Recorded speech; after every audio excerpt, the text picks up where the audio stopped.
Is there another civilization beyond our Earth? And if there is, do they live like us? To find out, watch today's story, where aliens from a distant universe discover our world. Let's dive in to see what these aliens were like, and what happened to them after learning about us. The story begins on an alien planet where every person is accompanied by an animal that reflects their personality. On this planet, people's souls don't reside within their bodies, but within these animals. Wherever they go, the animals must follow, or else the person will die. However, there are some people whose souls reside in birds. Even if the bird flies far away, they remain alive, but they must ensure no harm comes to the bird. If the bird dies for any reason, so does the person. At the start of the movie, we're told this is a world where multiple universes exist. Among these universes, there are many Earths like ours. The connection between these worlds is established through a mysterious element called dust. Dust is something you can neither see nor touch, yet it exists. In this world, there is a powerful church that controls everything under the command of its father. Everyone obeys his orders. But as with all power, things don't remain perfect forever.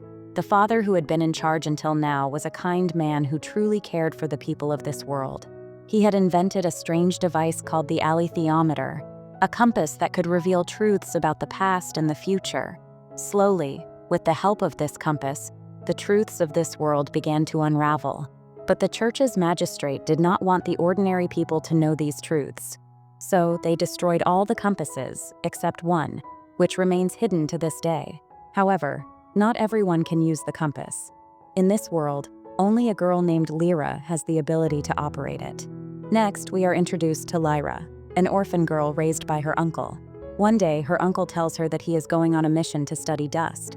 Since he will not be around to take care of her, he enrolls Lyra in a school for her safety. But life at the school isn't easy. The other children bully Lyra constantly. Yet Lyra is fearless and never lets them intimidate her.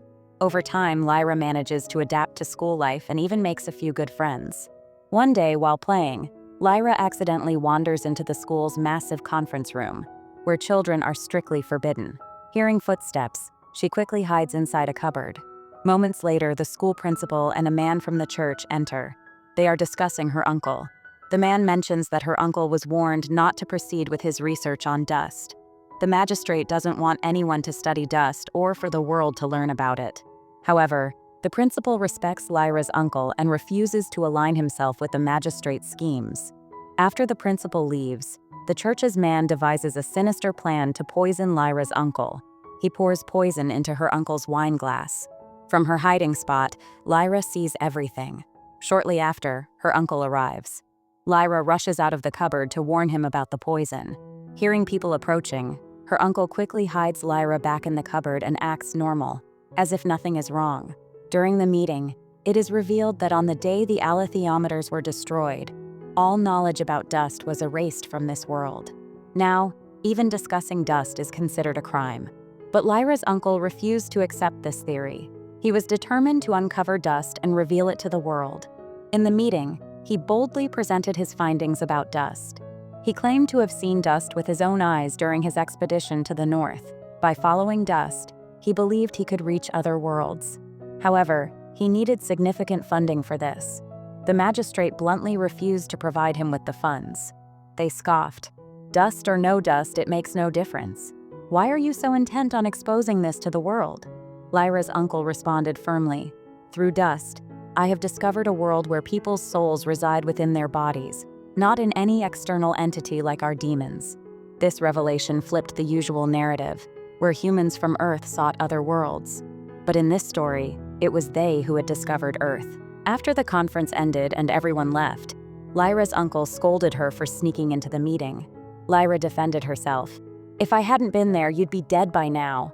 She wanted to accompany her uncle to the north, but he refused to take her. Left with no choice, Lyra had to stay back at the school. Later, during dinner, while all the children were eating, a woman named Mrs. Coulter arrived. She was a significant benefactor of the school, providing funding and support. Among all the children, her eyes fell on Lyra. She immediately took a liking to her. She spoke to Lyra as if she had come to the school just for her. Mrs. Coulter wanted to take Lyra with her. At first, Lyra hesitated, but the woman assured her, I'll take you to the north, where your uncle has gone." "Will you really take me there? I've always dreamed of going," Lyra exclaimed. "Of course I will," said Mrs. Coulter with a warm smile. Trusting her, Lyra agreed to go. Mrs. Coulter sought permission from the principal, stating she would keep Lyra with her only for a few days. Meanwhile, in the city, many orphaned children had mysteriously disappeared. Among them were Lyra's close friends, Billy and Roger, who had been kidnapped. Before Lyra left, the school principal handed her a strange metallic device. He instructed her, "Don't show this to anyone. Keep it safe with you." Lyra promised to do so. The principal revealed, "This is the last alethiometer in existence. Because of your courage and pure heart, you are the only one who can use it properly." Soon after, Mrs. Coulter arrived to take Lyra away. She brought her to her own city, which amazed Lyra. The city was technologically advanced, far beyond anything Lyra had ever seen. It was a parallel world to Earth, yet its technology was entirely different from ours. Days turned into weeks. Lyra began to notice that despite all the time that had passed, Mrs. Coulter made no move to take her to her uncle. Disheartened, Lyra started exploring the strange device given by the principal. It resembled a compass, its needles repeatedly pointing to the same spot. The alethiometer was adorned with mysterious symbols, the meanings of which Lyra couldn't decipher. One day, Mrs. Coulter called for Lyra. By now, Lyra had started sensing a change in Mrs. Coulter's behavior. It was becoming increasingly suspicious. Lyra asked her about dust. The mention of dust infuriated Mrs. Coulter. She snapped, "Never speak of dust again." Her anger left Lyra shaken. How much did Mrs. Coulter know about dust? How did she know Lyra was curious about it? Lyra's mind swirled with fear and questions. Suddenly, Mrs. Coulter's demon attacked Lyra's demon. That was the moment Lyra knew for sure. This woman had brought her here with ulterior motives. But what was her true purpose? Determined to find answers, Lyra sneaked into Mrs. Coulter's bedroom and began searching for clues. What she discovered left her horrified. Mrs. Coulter was behind the disappearance of the orphaned children, including her friends Billy and Roger. As Lyra tried to leave the room quietly, Mrs. Coulter caught her. Somehow she had also learned that Lyra possessed the alethiometer. She sent her demon to Lyra's room to search for it. Lyra's demon, capable of shapeshifting, quickly turned into a bird and grabbed the alethiometer before escaping. Lyra too managed to flee the house, but Mrs. Coulter's men were everywhere in the city. They caught Lyra quickly. Just when all hope seemed lost, another woman appeared with her group, ready to confront Mrs. Coulter's forces. The woman was Billy's mother, Lyra's friend. She rescued Lyra and informed her that the leader of the gypsies was heading towards the location where the kidnapped children were kept, using a ship. Billy's mother had joined the gypsies to search for her son. Lyra also wanted to join them. Billy's mother took her aboard the ship and introduced her to everyone. Many people aboard the ship stared at Lyra in surprise. When Lyra showed her compass to the gypsy leader, one of his associates said, "No one can read the symbols of this compass." But Lyra confidently replied, "I can read it." Lyra opened the compass and concentrated deeply. The compass pointed her toward a location. From the symbols that the compass needles repeatedly highlighted, Lyra understood exactly where the kidnapped children were being held. That night, while Lyra was alone, a witch appeared to her. The witch revealed that the kidnapped children were being subjected to experiments. The goal was to see if children could survive without their demons. The next day, the ship stopped near a town. While wandering around, Lyra met a man who, upon learning about the kidnapped children, decided to help her. He introduced Lyra to a massive polar bear. This bear, to Lyra's astonishment, could speak like humans.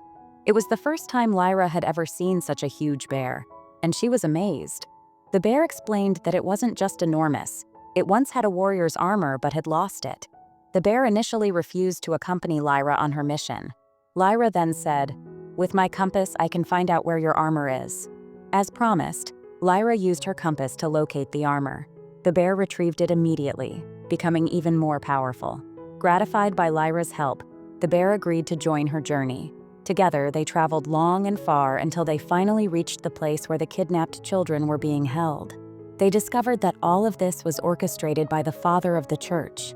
Meanwhile, Lyra's compass kept pointing to a particular child's symbol. Following the location indicated by the compass, Lyra and the bear set off. They arrived at an isolated, desolate area with only one house in sight. There, Lyra found her friend Billy. But Billy was without his demon. He was sick and terrified, hiding in the house. Billy's demon had been forcibly separated from him as part of the experiments. As a result, Billy was becoming weaker and sicker by the moment. Lyra brought Billy back to safety. When Billy saw his mother, his joy knew no bounds. But suddenly, they were attacked. The attackers ignored everyone else and only abducted Lyra. It turned out that this was the kingdom of the polar bear. The current king had betrayed the white bear and seized the throne. The king's soldiers brought Lyra before him. Using her wit, Lyra said, "I am the white bear's demon." Lyra knew that bears didn't have demons, but she cleverly convinced the king otherwise. She continued, "I don't want to stay with the white bear anymore. You should fight him one-on-one. Only then will you truly prove your strength. If you defeat him, I'll become your demon." The king agreed to her challenge. Meanwhile, the white bear arrived to rescue Lyra. A fierce battle between the two bears ensued. Lyra firmly believed that in a fair fight, the white bear would easily defeat the king. And she was right. The white bear overpowered the king and reclaimed his throne. Grateful for Lyra's help, the white bear told her, "Now it's time to journey to another world. Your uncle is there. But before that, we need to rescue the remaining children." On their way, they encountered an icy bridge. The bridge was fragile and thin. The bear said to Lyra, "You go first." Lyra carefully began crossing the bridge. Behind her, the ice started cracking. The bear called out, "I'll meet you at the gypsy leader's camp. Wait for me there." But Lyra couldn't wait any longer. Without waiting for anyone, she ventured into the facility alone, where a lab was located. This was the place where experiments were conducted on the children. Knowing this, Lyra willingly surrendered herself, pretending to seek help. She was taken to the area where the kidnapped children were gathered, eating their meals. Among them was one of her friends. Seeing Lyra, he lit up with joy and tried to approach her. But Lyra signaled with her eyes, telling him, "Not now." She then whispered her plan to him. Unfortunately, the people there grew suspicious of Lyra's behavior. They knocked her unconscious and locked her inside a machine. Lyra realized that they were planning to experiment on her by separating her from her demon. At that moment, the woman who had once adopted her entered the room. She stopped them from proceeding with the experiment. When Lyra regained consciousness, she found herself lying on a bed. The woman sat beside her, looking deeply concerned, waiting for her to wake up. When Lyra opened her eyes, the woman spoke to her kindly, gently revealing a shocking truth. She was Lyra's mother. "I only want what's best for you," the woman said. "That's why I need your compass." But Lyra refused to hand it over. During their conversation, Lyra learned another startling truth. The man who had raised her all these years was actually her father. Using her wit, Lyra handed the woman a box that looked strikingly similar to the compass. But the moment the woman opened it, a spy fly emerged from inside. The fly attacked the woman, knocking her unconscious. Seizing the opportunity, Lyra ran straight to the lab room where the experiments were being conducted. Fueled by rage, she destroyed the machine. The destruction caused a massive explosion. Lyra quickly gathered the children and led them out of the lab. But their escape wasn't easy. Father's men were still pursuing them. At that critical moment, the white bear arrived with the gypsy warriors. A fierce battle erupted between the two sides. The witch girl, who had promised to protect Lyra, appeared with her forces to help. Together, they defeated the enemies and rescued all the children. As everyone prepared to return to their homes, Lyra expressed her desire to find her father. Taking one of her friends with her, she set off in a different direction. The witch girl watched them leave and said, "Lyra is the chosen one. She didn't just find the compass, she chose it herself. One day she will defeat the father and bring peace to this world." With these words, the story of the movie came to an end.